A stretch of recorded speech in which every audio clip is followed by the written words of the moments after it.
قرض لے کر قربانی کرنے کی شرعی حیثیت کیا ہے؟ تو میرے دوستو ذہن نشین فرما لیں، ایسا آدمی جو صاحب نصاب ہو، یعنی جس کی ملکیت میں 52.5 تولہ چاندی کی مالیت موجود ہے، وہ صاحب نصاب کہلائے گا۔ ٹھیک ہے، تو جو صاحب نصاب بن جائے اس پر قربانی لازم اور ضروری ہے، اور وہ کسی بھی صورت میں مالیت ہو سکتی ہے، نقدی کی صورت میں بھی ہو سکتی ہے، سونا چاندی اور مال تجارت، اور اسی طرح ضرورت سے زائد اشیاء جو بندے کی ملکیت میں موجود ہیں۔ ٹھیک ہے، تو ان اشیاء کو سب کو جمع کر کے دیکھا جائے گا، اگر سب کی مالیت کو ملا کر 52.5 تولہ چاندی کی قیمت سے زیادہ ہو جائے تو بندہ صاحب نصاب بن جائے گا اور اس پر قربانی لازم اور ضروری ہے۔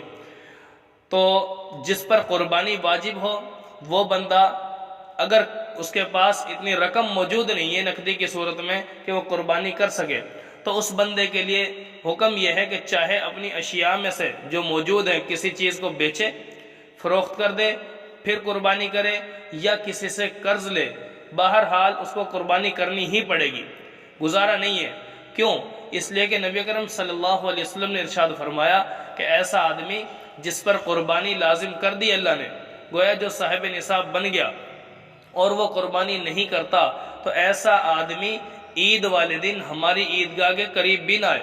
گویا نبی صلی اللہ علیہ وسلم نے یہ ڈانٹ دیا کہ بندے، جب تجھ پر اللہ کا یہ فریضہ لازم ہے، جب تو وہ فریضہ پورا نہیں کر رہا تو تیرا کیا کام بنتا ہے عید والے دن مسلمانوں کی عیدگاہ کے قریب آنا کا؟ تو میرے دوستو، جس بندے پر قربانی لازم ہے چاہے قرض لے کر کرنی پڑے، اس کو کرنی ہی پڑے گی۔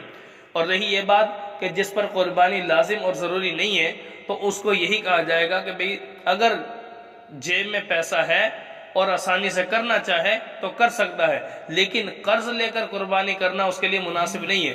کیوں؟ وہ بیچارہ ویسے ہی پریشان ہوگا۔ ٹھیک ہے، آج قرض لے رہا ہے، کل کو قرض دینا پڑے گا۔ جب اللہ رب العالمین نے سہولت دی ہے بندے، تو پھر اس سہولت کے ہوتے ہوئے آپ پریشان نہ ہوں۔ ٹھیک ہے، جب قربانی لازم ہوگی آپ قربانی کر لینا، بلا وجہ اپنے آپ کو تنگ کرنا شریعت اس کی اجازت نہیں دیتی۔